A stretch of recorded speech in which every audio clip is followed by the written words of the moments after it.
to the Religion, Spirituality, and Interfaith sector. My name is Dr. Elaine Christine, and I lead the RSI sector group for the Charter of Compassion. You can join the charter and sign our charter document at the charter website, charterforcompassion.org. That's charterforcompassion.org. I'll put that in the chat box. And the Charter for Compassion, there's so many things that you can do on our website. You can sign along with the millions of other people that have signed the charter document. You can find courses on compassion for personal or even your business use in the Charter Education Institute. And there's always wonderful things on our social media sites. And the other thing is to join one of the sectors or one of the compassionate cities. So please do go to the charterforcompassion.org and see what's new there. Today we have a special guest, and Terry Elaine from the Australian Compassion Council, who is a member of our sector, will be interviewing, and I'm going to turn the meeting over to him so that he can do the honors of introducing our special guest. And we hope that you will stay with us. We have some special links and a replay at the end. So Terry, if you could come on and join us and take it from here. Thank you, Elaine. Thank you. And welcome, everybody.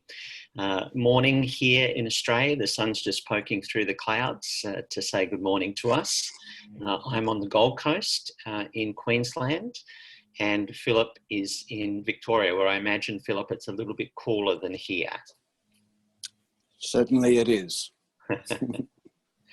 As is our custom with the Charter for Compassion and many of the meetings that I'm sure you host as well, we want to commence this gathering with what we call a compassionate acknowledgement of our first and last peoples. At the moment, the issue of race is very topical for all of us, and we're all very conscious and saddened by those that have been left out, including our first peoples and other people affected by our race prejudice. So wherever you're joining us from, we invite you to make this statement yours as well. As we gather, we acknowledge for thousands of years, Indigenous people have walked in this land on their own country. Their relationship with the land is at the very centre of their lives, and their spirituality is inextricably connected to ours. We acknowledge here the people of the Yugambeh language group and pay our respects to their leaders, past, present, and future. With compassion, we acknowledge their stewardship as custodians of the land. It is with gratitude that we share this land today.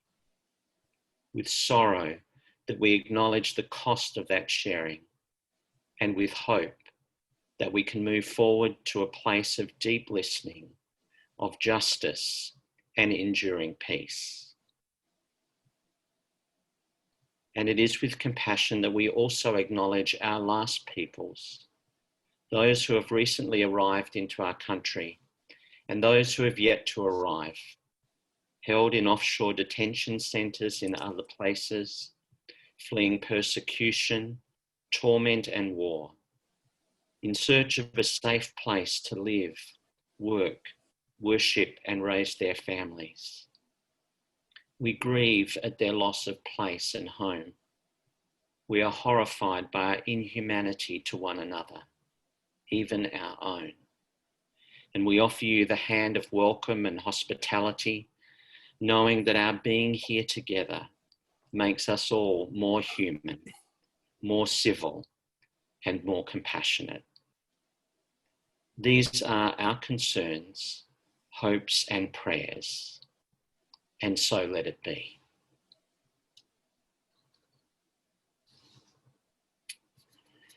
As Elaine mentioned, our very special guest this morning is Bishop Philip Huggins.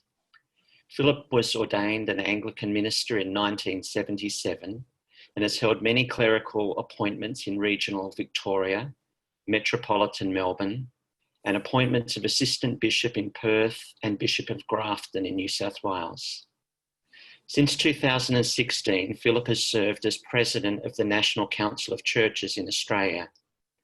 In this role, and over many years prior, Philip has been involved in policy and advocacy regarding climate change issues, including as a patron of the Interfaith Australian Religious Response to Climate Change and as a member of the Anglican Communion Environment Network, working towards peace and justice for a sustainable future. In 2019, Philip was appointed as the Australian Centre for Christianity and Culture's Director of the Centre for Ecumenical Studies.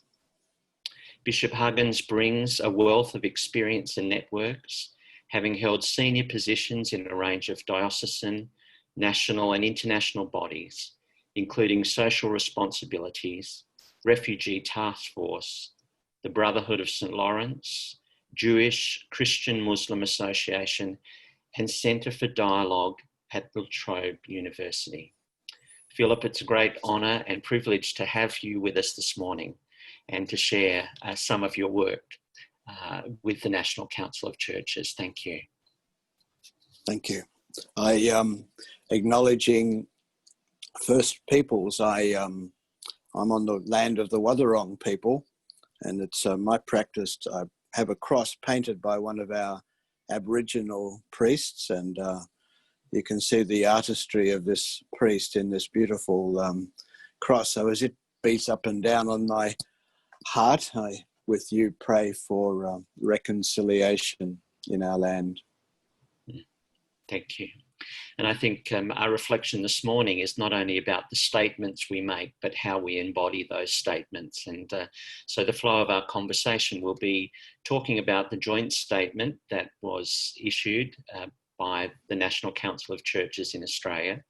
And then later into the conversation, how Philip sees that practically unfolding through the lens of compassion. So Philip, it would be helpful to us, I think, just to hear something of your own personal journey, special moments perhaps that have brought you through Christian ecumenism into this multi-faith, interfaith space. Well, there's always a long and a short story involved there. I was initially doing economics, and I was doing economics at the time people first walked on the moon, and our economics lecturer sent us out of the lecture theatre over to the university cafe to watch this phenomena. And I subsequently became a university teacher of macroeconomics, but I hadn't actually at that point taken in our own macro perspective, that we are one human family on a tiny planet in an incomprehensibly vast universe, the end of which still hasn't been found. And the simple image on the black and white TV of the Earth from space was completely transformative. I think we learn, don't we, that sometimes it's just very simple things that open our eyes, that awaken us. And that image of the human family on the tiny planet, beautiful planet, blue-white planet spinning in the vastness of space, was completely transformative. And it kind of awoke in me the life of the spirit. And initially, I took that into meditation through the Vedic tradition. And so I became a teacher of transcendental meditation and benefited much from that, and met many very fine people from the United States as we all trained and practiced that in different places. But then, and in a way that opened me up, and I always think that the Maharishi actually opened me up to receive what then thereafter came, which was a very beautiful experience of the presence of Jesus.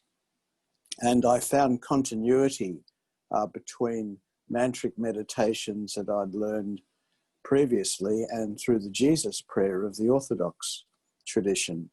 So that, without going on in a lot of detail, that gave me both a specific and clear focus on trying to stay close to Jesus, and at the same time an openness to people of all faith traditions, and a recognition that I always had something more to learn, and people would always have something more to share with me and teach me, should I stay open. And that has been my experience, that through the quality of friendship, people from different faith traditions have taught me a lot that have helped me try to be a better disciple of Jesus. So I kind of have, in a way, having gone through all sorts of circles, a simple trust in God's providence and presence, a recognition that we are just one human family, and a feeling that, really in a way we're just waking up to our potential as the one human family to really help each other to flourish. And the key for that going forward clearly is to lead a more compassionate life, to model that and encourage that as best we can. Friends, you can see that we're in the presence of a wise and compassionate man. It's a beautiful kind of entry point, I guess, because this is about not only our individual awakening, but the awakening, of all people across the planet to our common humanity. And we each find different pathways into that conversation. We use language and faith and religion as a way of naming that, and with the Charter for Compassion, we see that as a galvanising ethic, I guess. And so, Elaine, if you'd like to make available to people the statement that the National Council of Churches released, we're going to in the chat box now. But Philip, can you tell us something about the journey towards development of the joint statement of the Australian faith community representatives to Australia's response to the COVID-19 pandemic? Well, I think, as happened in a number of places, as we became more aware of how lethal and infectious is this virus, it caused us to seek how we could better cooperate with one another, and including cooperate with our various levels of government. And as we all went into a kind of unexpected retreat from the kind of lives we'd been leading before, there was a lot of spirit of cooperation, a lot of recognition, which continues, that we just simply must cooperate well together if we're to both contain the consequences of this virus and particularly be attentive to the people who are most vulnerable to it. So coming out of all of that, there was, like this, one of these Zoom meetings. I don't think I'd ever even heard of Zoom a year back. Now I spend half my life trying to work out what the code is for the next one.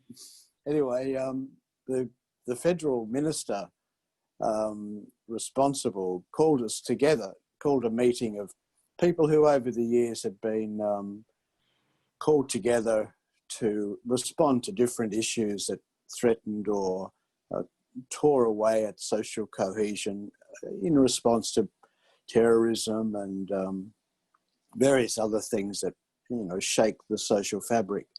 Yes. So he called us together, and thankfully, because of those crises that we've had to manage before, there are relationships of trust between people who are leaders of different kind of umbrella organisations of the faith communities. I think there's a lesson in it. We go to lots of meetings, and sometimes when you're on the way to a meeting, you're thinking to yourself, you wonder why you're still going to so many meetings. But yes. You look back and you see that, those simple turning up at things cultivate those relationships of trust and affection. Yes. So really, then it was, I was asked to draft the statement, and I drafted it. And, when you're drafting a statement that has to be agreed to by about a dozen people, you can kind of enter it with a little bit of trepidation. But because of the relationships of trust and affection and a recognition of a common responsibility, the statement kind of came together very easily, and people made their contributions to it, and we're able to, the one that you've got, we're able to send it out really quite quickly and readily with that consent from the major faith traditions. So that's the story, and the whole point of it was really to give people encouragement and hope about our continuing cooperation as we respond to this circumstance together. Mm. Well, it's really a very comprehensive statement, and prophetic in a way, because in it talks about some of the other issues that have evolved since, including the race issue that's very topical at the moment. But it starts with the words, compassion is at the heart of our faiths. It is our unifying ethic. And to have your leadership in that space, and also leaders of the Sikh, Muslim, Hindu, Baha'i, Buddhist, Jewish and Orthodox communities as signatories to that, that's a significant statement, and why we're very glad to be able to talk to you about the statement today. I'm interested in this dance between leadership, and you talked about the importance of having a relationship in place so that when issues emerge, there's a bond of trust that gives you a kind of a platform. But often in leadership, it then requires somebody to step up and, do the scary work of framing a statement, which you talked of doing with humility. I guess one of the things I'm curious about is that when we issue statements that talk about our aspirations, and we provide leadership in framing those, how do we engage people in that process so it's not just a statement that we make, but it engages them in the movement and application that follows? How do you see that dance between leadership and engagement and followership? Well, I think one begins seeking to do, well, in this case, the statement with as much integrity as one can, recognizing that really after that, you don't have much control over where it goes and what happens to it. So, at the point when I was drafting that at the breakfast table on a Saturday morning, I never expected I'd end up talking to people in the United States and all over the world a little while later. So I think, you just learn that you do the best you can with things, and people make of them what they make of them. But it is one of the wonders of our digital age that we now have capacities to communicate and encourage each other, which are really unprecedented in our story as the human family upon this planet.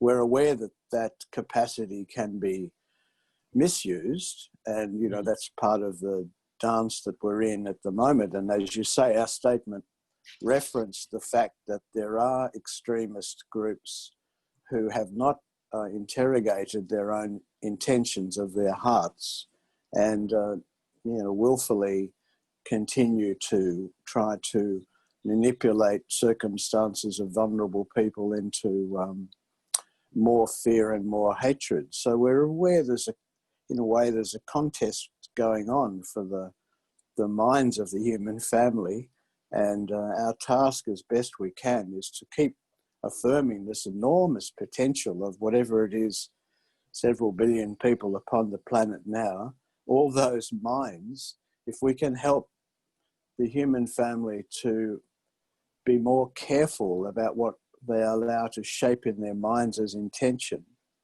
recognizing how it then leads on to our words and our actions, if we can help people appreciate we've got this wonderful potential. If all of the minds of the human family upon the planet now were geared towards loving and compassionate intentions, the universe would be so beautiful, and our life together would be so sweet. And we've just got to keep encouraging people out of the other spaces into lifting and enjoying this potential that we have at this moment as the human family. I'm conscious as you share that, you know, in a way, you know, talked about framing the document, you know, around your kitchen table on a Saturday morning. It sounds kind of very mundane. And here we are talking about a statement that's getting traction and unfolding in a whole range of ways throughout the planet. You know, it strikes me that, you know, we're often unaware how our dreaming and what's happening within us at any point of time is part of a larger dreaming. The whole notion of dreaming with our first people here is around, you know, listening to the ancestors and, you know, the land and those sorts of things. So it's kind of this vertical transcendence of time that we're in the present moment, you know, tapping into this deep dreaming. And in the present moment, we're using the miracle of technology that enables us to name that in ways that can be helpful for other people and to share that aspiration kind of more globally. And the Australian Compassion Council, as you know, has this aspiration that in 2021, we would be recognised, Australia would be recognised as a continent for compassion. And very clearly for us, that needs to be deeply rooted in the dreaming of our first people, but also broken open in the practical application in terms of people's lives. So since we first talked about the joint statement and the process of getting to this point, you've done a fair bit of reflective work on that in terms of how it might connect in practical ways at this time, not only in response to the COVID crisis, but what some people are calling the pandemic of race, or of racism, and the climate issues that you referred to earlier. Would you like to share with us some of the ways that you see this being practically applied through your further reflections and the lens of compassion? Well, yes, thank you.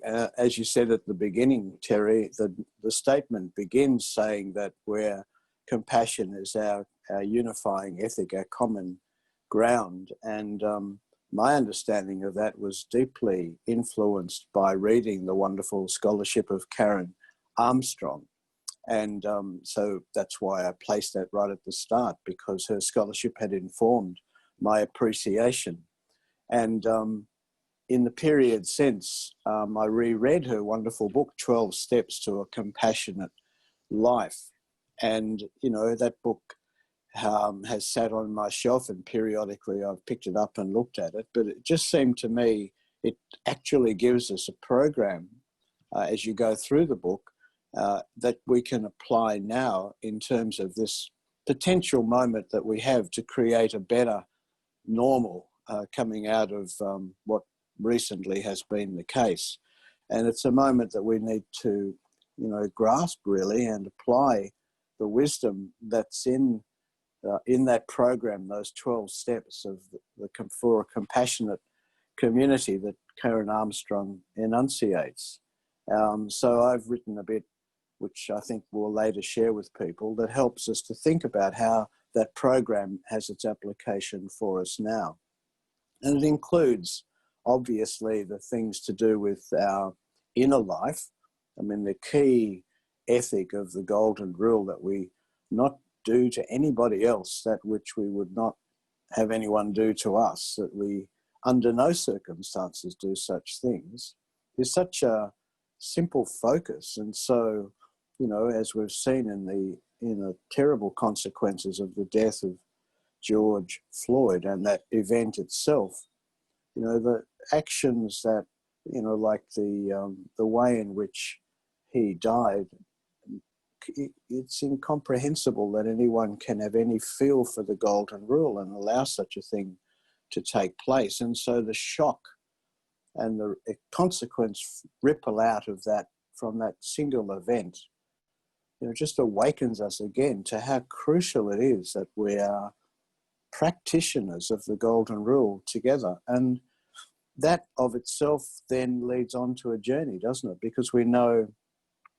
to have a pure heart, to have a heart free of any enmity, involves us using our spiritual practices. And I think for a global interfaith community, sharing the practices that we find that work, that help us have a pure intention, that leads on to a better application of the golden rule, is one of the things that we can do as a community of faithful people, learning from one another. But then it goes on really to other things that are much more to do with the intersection of our spirituality and our life as citizens. And so there are some things of the old normal that are completely ridiculous. You know, we still have security systems based on appalling weapons of mass destruction. And, you know, we've got before the UN at the moment the possibility of the ratification of a new legislation, international law, to abolish nuclear weapons. We've got the whole matter of coming to an international agreement about how to contain the rise in global temperatures through the UN conferences of the parties. We've got the possibility to prevent any further loss of biodiversity through international agreement.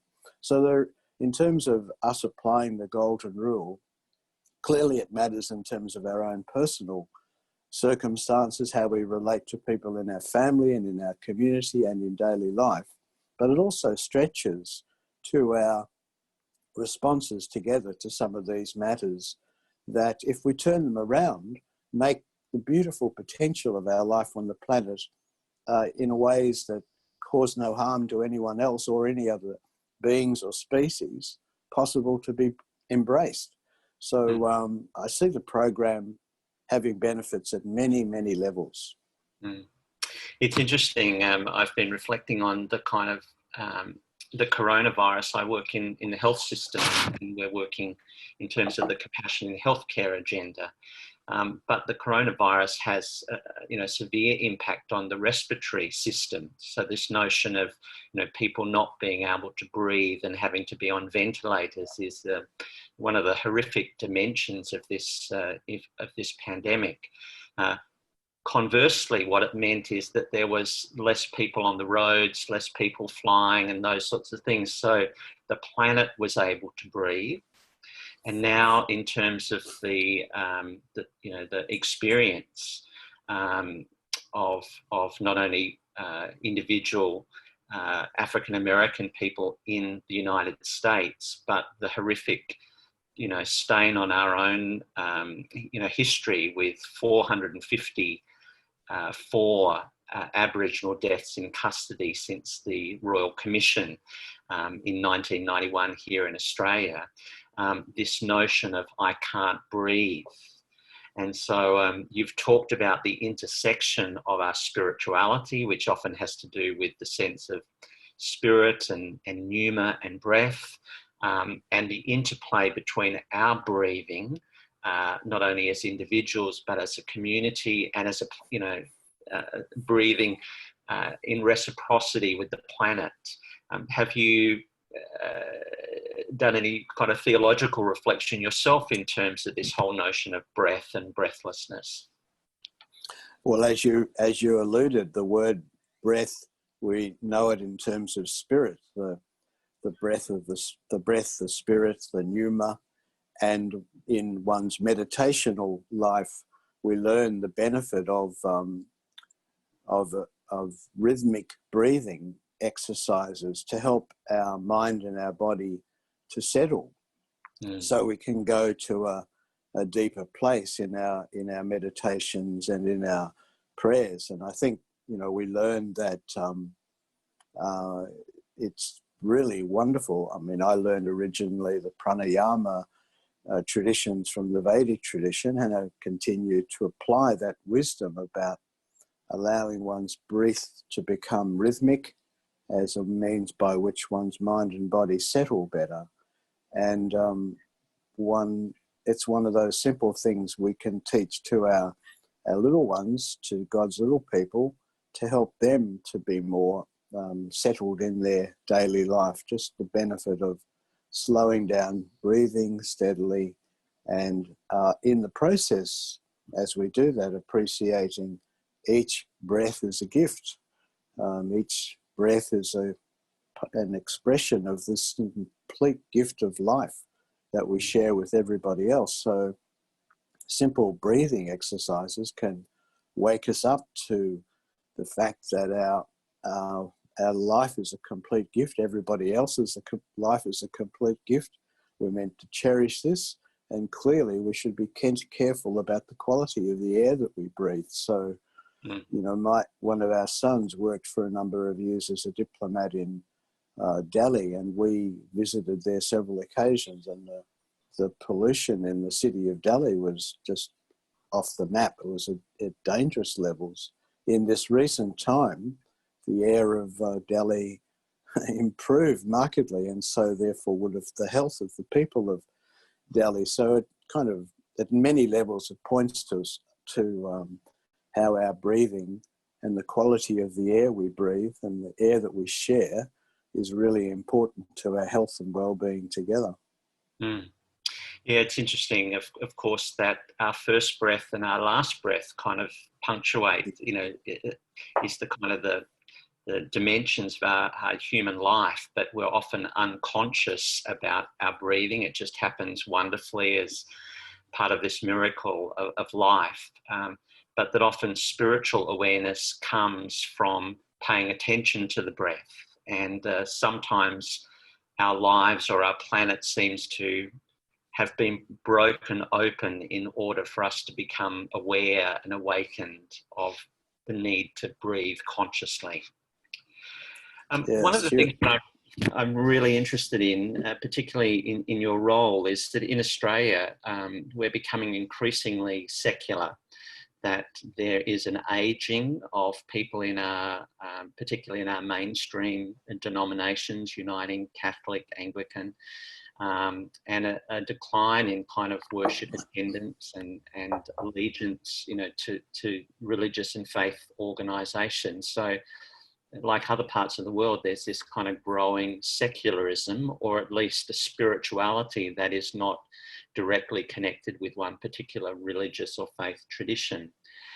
How do you see, you know, in this pandemic of issues that we're faced with at this time, the role of religious and faith communities, and you know, in kind of speaking into that when sometimes that trust has been broken, but the need to reinvigorate spirit and mindfulness has never been more important, perhaps? To be completely honest, I know those analyses, but I don't let them trouble me too much. I see that we're kind of between renewals, so to speak. The history, for example, of Christianity in Australia, there might once have been a time where more people felt they should go to church and did so, but there were lots of reasons why that was not altogether very healthy. And in a way, we've been emptying out of a lot of clutter from a form of Christendom that had more to do with the love of power than the power of love. So I see us really actually reaching to a place now which is much healthier. And I see in Australia as being poised at a place where we have a moment where we can be an island that gives hope to the rest of the human family about how the human family in all of its diversity can actually flourish together. As you have alluded through this discussion, Australia, you know, as the original people who have lived on this island for 40,000 years, treated it very gently, prayed in it, then were dislocated by the arrival of settlement. On my family's side, we've been here since those early days. Some of my forebears came here as convicts. They were basically forced out of where they lived and into places of serious cruelty and fate, put under sort of psychopaths. So there's been a lot of violence. In a way, Australia is like a great big therapy centre. We've had an island therapy centre. you know, since World War II, as you've also suggested, we've had wave after wave of refugees come here. Firstly, the many Jewish people getting as far away as they possibly could from the land of the Holocaust, through to more recent arrivals from Asia and from Africa. So there's enormous cultural and religious diversity at the moment holding together in a high level of cohesion, and you know, we've referred to that through the statement, but poised really, and we're aware of the risk factors, but we actually have the possibility of being a place where we can share and learn from one another and actually create a place where people don't just merely coexist in some kind of repressed expression of a faith tradition, but actually flourish together. And so that gives me a lot of encouragement and hope that we're poised where we can make a really positive difference. And the key to that is our practice of a compassionate life, compassionate heart, compassionate practice in daily life, and taking that forward into the careful advocacy we undertake for the sake of a healthier and a more sustainable planet. So, you know, I know there's all sorts of issues to do with institutional survival and the rest, but essentially, if we keep our spirit clear, unclutter from a lot of the baggage from history, there's a lot of potential in this moment. Yeah. Well, I think, you know, as the first word really of the multi-faith statement talked about the notion of compassion as a sort of a essential ethic. The last phrase of the statement, you know, really caught up what you just said then. Our bruised and wounded world needs the example of a multi-faith place where compassionate, humble service is the national practice. And we think our Australia can be that place which gives hope to others. And, you know, it's wonderful that we've actually connected. You know, we live in the same country and, you know, some of us live in the same cities as you, Philip. And we've been tracking this dream, you know, the work that you've been doing with the National Council of Churches in other ways, almost alongside our dreaming with the Australian Compassion Council. So one of the beautiful connections that has come is kind of weaving together that shared aspiration and that shared work as part of our aspiration for seeing Australia as a continent for compassion. And part of our gift, not only in this webinar, but from the Australian Compassion Council, has been a series of gifts to the world where we've been interviewing people from Australia around what compassion looks like in a time of pandemic. And Dr. Lynn Reeder, who is our chair of the Australian Compassion Council, has been leading those, and they're also available on the Charter website globally and locally as well. Philip, this has been a very rich conversation, and I hope that for others, as it has for me, it's opened up other points of connection and things that we want to connect about and explore more fully. But as there are others on the line, let's just see if there are any other questions, if there are some questions that come from other participants at this point. Well, I've asked the participants if they would put their questions into the chat box, but I must say this has been a very enlightening discussion. And for myself, raised Catholic, going through all the different schools, and married Presbyterian. So that's kind of my journey. But I do want to let everybody know that we have lit a candle, and that's for everybody everywhere, that we see this compassion like a ripple in a pond that is spreading out around the world.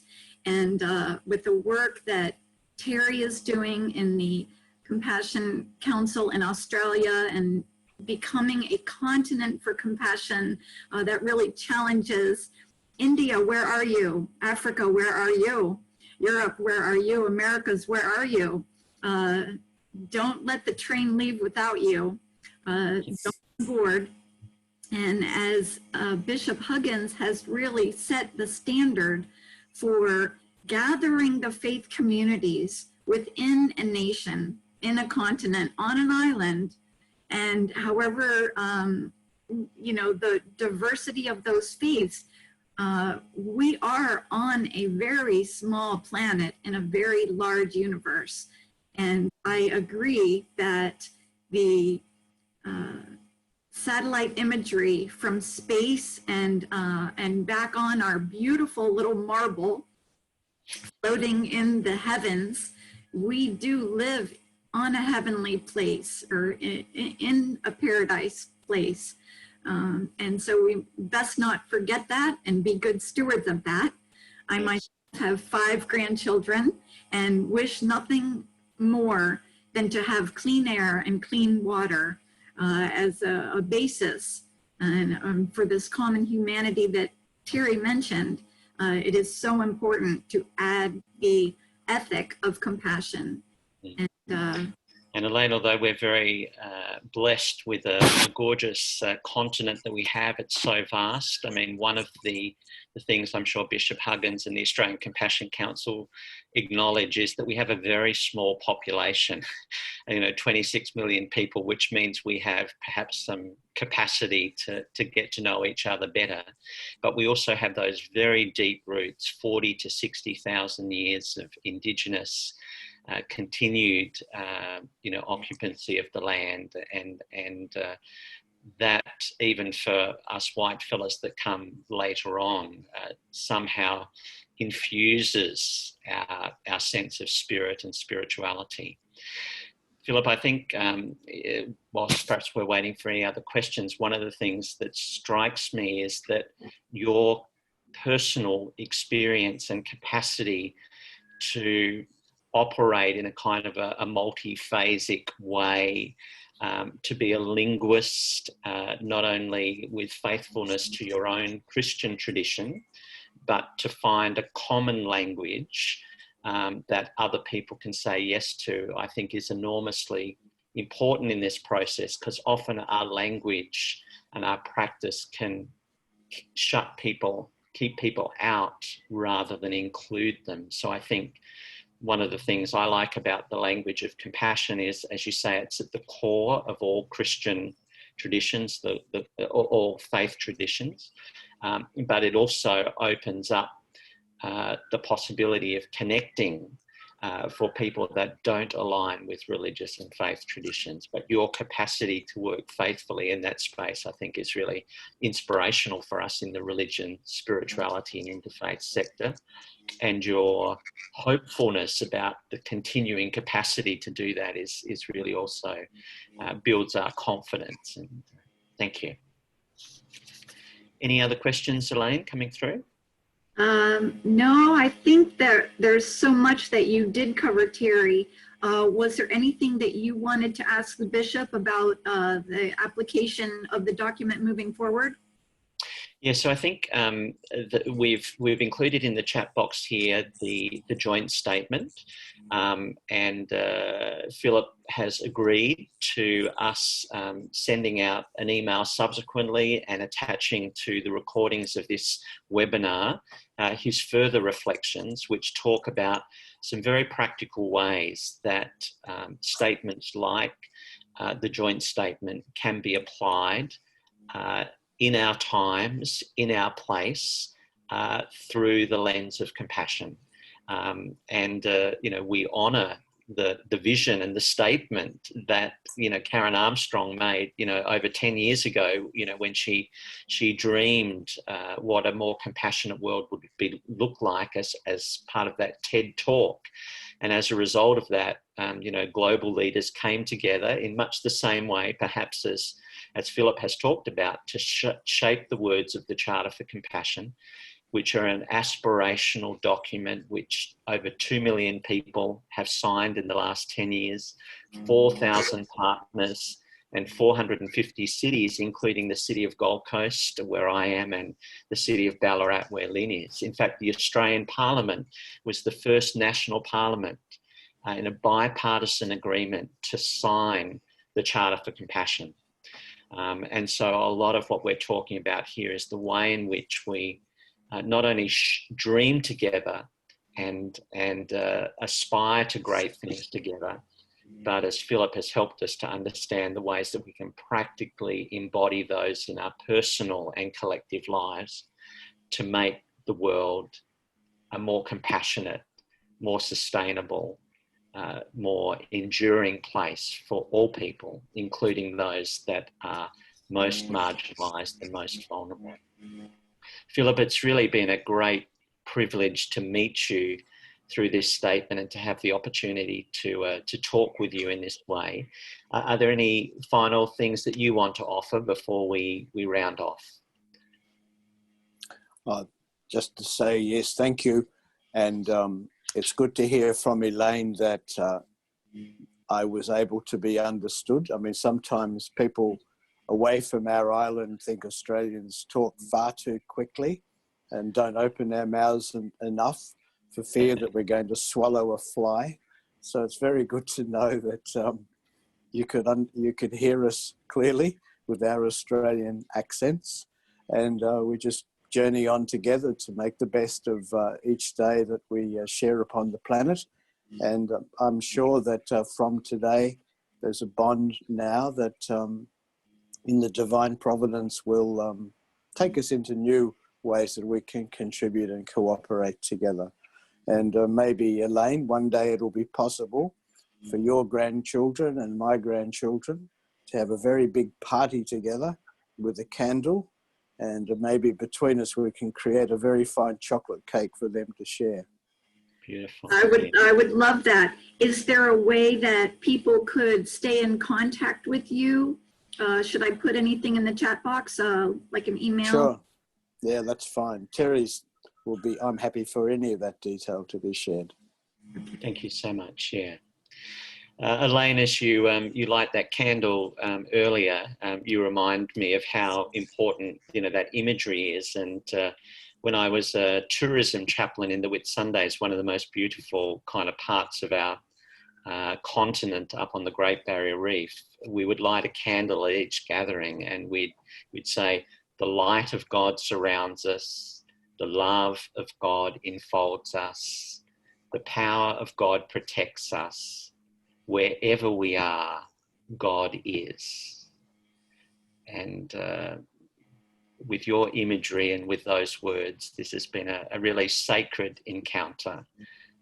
I'm very humbled and honoured by it. Philip, thank you so much for your generosity of time. And I really hope that as this webinar is shared, not only for those participating now, but in the weeks and months ahead, and shared through networks, that there'll be a whole lot of other, perhaps surprising but not surprising connections that emerge as together we dream this dream of a more compassionate world. Thank you. May it be so. Thank you. Thank you. And I would like to also say thank you so much, Terry, for championing this webinar. It's been a real blessing. I love the prayer, the unity prayer, and I have put Bishop Huggins's email into the chat box, so we can attach that. Also, look for the video in the Charter for Compassion YouTube channel, and we are here in the RSI sector to amplify the voices with good news. And so for that, we thank Bishop Huggins, and it is a delight, and I know that we will stay in touch. So thank you so much for your time.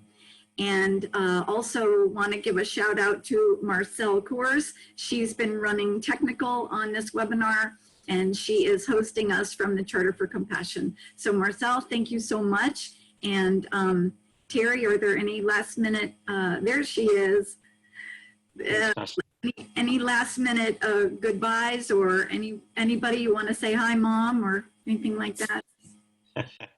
It might degenerate from here. Okay. How about hi, Rolly? Hi, Mum. Okay. Thank you so much. Thank you, Philip. Thank you, Elaine. Thank you, Marcel. Bye Thank for you, now. Marcel. Bye-bye. Bye-bye.